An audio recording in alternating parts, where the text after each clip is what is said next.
ভালোবাসার নগরী খ্যাত ফ্রান্সের প্যারিসে এই মুহূর্তে আমি আছি। আমি এখন বর্তমানে আইফেল টাওয়ারের সামনে যে একটা প্লাজা আছে ওই প্লাজার মধ্যে আছি। এই প্লাজার চারদিকটা যদি আপনাদেরকে ঘুরে ঘুরে দেখাই অনেক সুন্দর এবং এখানে বিভিন্ন অনেক টুরিস্ট এখানে ঘোরাফেরা করে। এর পাশাপাশি এখানে কিন্তু অনেক ধরনের চোর চক্র আছে যারা একটু সহজ সরল টাইপের। এই চোর চক্রগুলো কিন্তু ওদের কাছ থেকে মানি ব্যাগ বা বিভিন্ন প্রয়োজনীয় জিনিসপত্রগুলো, সেটা হতে পারে মোবাইল, মানি ব্যাগ, অন্যান্য ভ্যালুয়েবল জিনিস, সেগুলো কিন্তু ওরা হাতিয়ে নিয়ে যায়। তাই এখানে যারা আসবেন ফ্রান্সের আইফেল টাওয়ারের সামনে সাবধানতা অবলম্বন করে থাকবেন।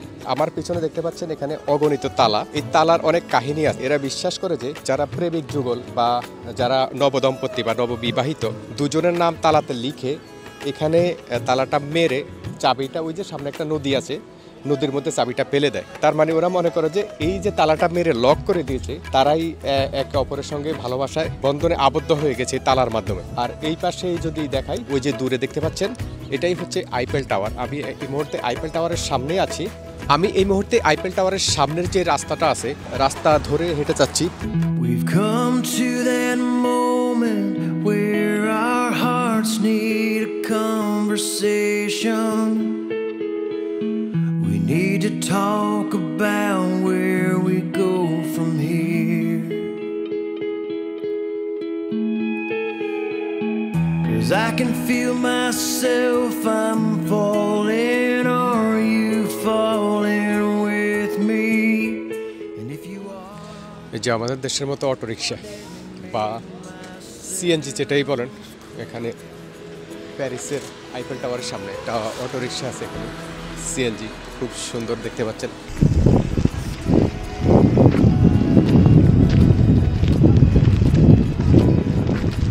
ফ্রান্সে যারা আসে তারা আসলে এই আইফেল টাওয়ার দেখার জন্য সবাই একবার হলো আসে। ফ্রান্সে এসে যদি আইফেল টাওয়ার না দেখে তাহলে ফ্রান্সে আসার কষ্টটাই বৃথা। বা যারা ফ্রান্স ভিজিট করতে আসেন, আপনি যদি আইফেল টাওয়ারের এখানে না আসেন তাহলে আপনার কিছুই দেখা হলো না।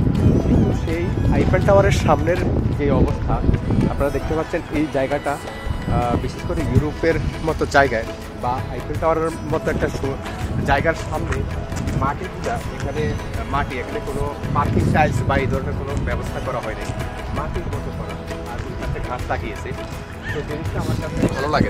আমরা এখন রওনা দিচ্ছি ফ্রান্সের বিশ্ববিখ্যাত লুভরে মিউজিয়াম ভিজিট করার জন্য, যেখানে প্রতিদিন হাজারো দর্শনার্থী ভিড় জমায় মোনালিসার সেই জীবন্ত হাসিটি যেখানে এখনো রাখা আছে সেটা দেখার জন্য। চলুন আপনাদেরকে ঘুরে নিয়ে আসি লুভরে মিউজিয়াম থেকে।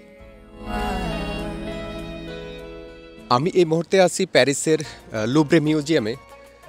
মিউজিয়ামটি 230 বছর আগে 1793 সালে এখানে স্থাপন করা হয়েছিল। লোকেশন মুসে দু লুভরে। প্যারিস শহরে যে কোনো জায়গা থেকে আপনারা যদি মেট্রো দিয়ে আসতে চান তাহলে 1 নম্বর এবং 7 নম্বর লাইনে আসতে পারেন। আমরা এসেছি মিউজিয়ামটি ভিজিট করার জন্য, কিন্তু দুর্ভাগ্যবশত আমাদের ভিজিট করা হয়নি। তার কারণ হচ্ছে ফ্রান্সে ওই দিন একটা বিদ্রোহ চলছিল খাদ্যের দাম কমানোর বিষয়ে। একদল বিদ্রোহী মিউজিয়ামে ঢুকছে, ওরা টিকিট কেটে ঢুকে মোনালিসার ফটোতে কপি ছুঁড়ে মেরেছেন এবং ফটোটা নষ্ট করে দিয়েছেন।